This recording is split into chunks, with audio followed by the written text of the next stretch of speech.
January 1945. France is frozen solid. The forests of Alsace stand silent, heavy with snow. The war in Europe should be ending, but the killing hasn't stopped. Along a ridgeline near a tiny village called Holzwehr, the men of the 3rd Infantry Division brace for another German assault. Their ammunition is low, their nerves are shot.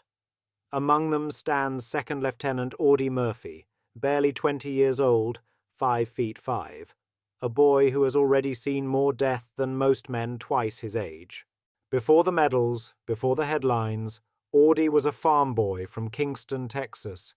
He hunted rabbits to feed his family, left school in the 5th grade, and dreamed of escaping the dust and poverty. When Pearl Harbor was attacked, he tried to enlist, but the Marines said he was too small. The paratroopers said the same. The army took him, and the war would turn that quiet boy into something else entirely. Sicily, Salerno, Anzio, names etched into American blood. Murphy fought through them all.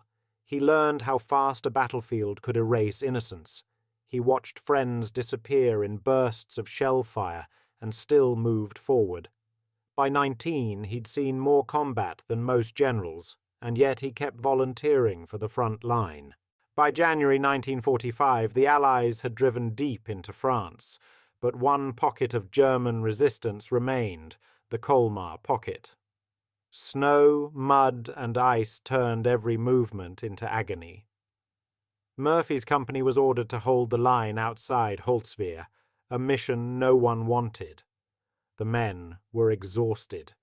The Germans, fresh, desperate, and well-armed.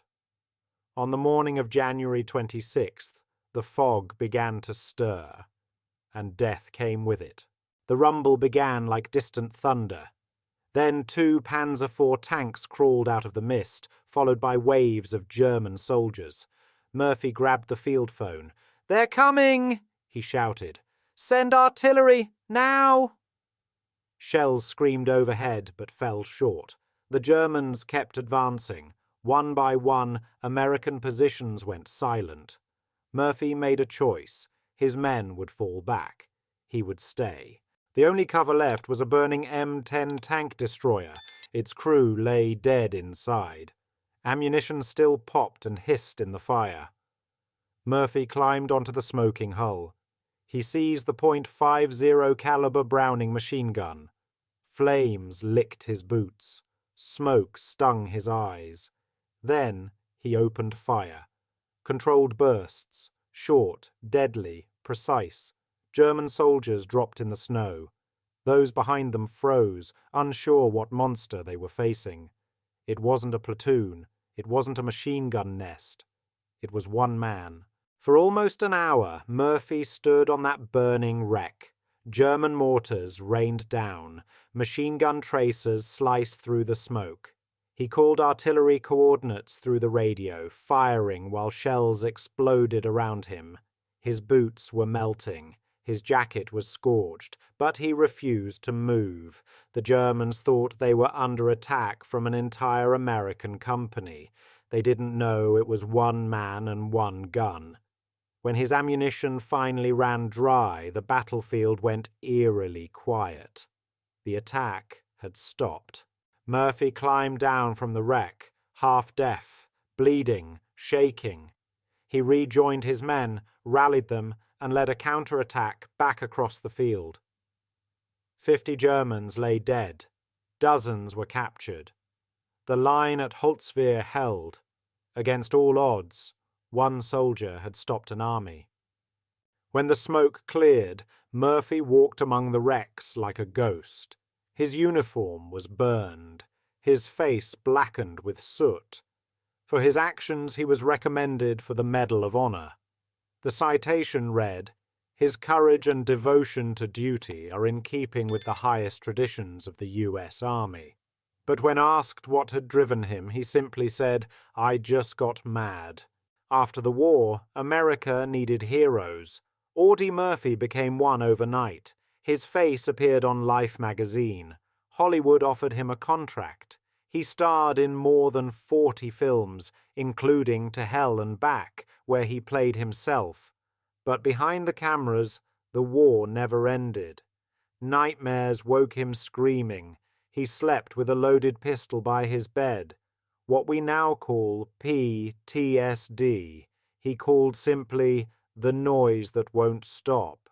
In total, Audie Murphy earned 33 decorations, including every major U.S. combat medal and honors from France and Belgium, yet he remained humble. The real heroes, he said, are the ones who didn't come back. On May 28, 1971, Murphy died in a plane crash in Virginia. He was 46. He was buried at Arlington National Cemetery. His headstone is among the most visited in America.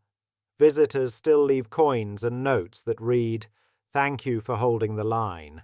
Audie Murphy's story isn't just about courage, it's about conviction.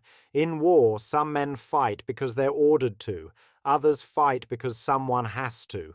When orders fall silent, when radios die and hope runs thin, courage becomes a choice, and one man's choice can turn the tide of history. He wasn't a giant. He wasn't fearless. He wasn't invincible. He was a young man who refused to run, who stood his ground when everything around him burned.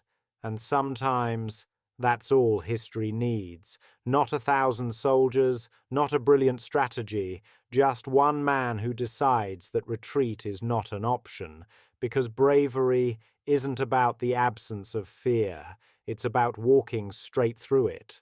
If this story moved you, if you believe courage like Audie Murphy's should never be forgotten, take a moment to support the channel. Hit subscribe, turn on the notification bell, and join us for more true stories of bravery, history, and the human spirit. Each week, we bring the past to life, one story at a time. Your support helps keep these memories alive. This is World War II Frontline, reminding you that history isn't just what happened. It's what we choose to remember.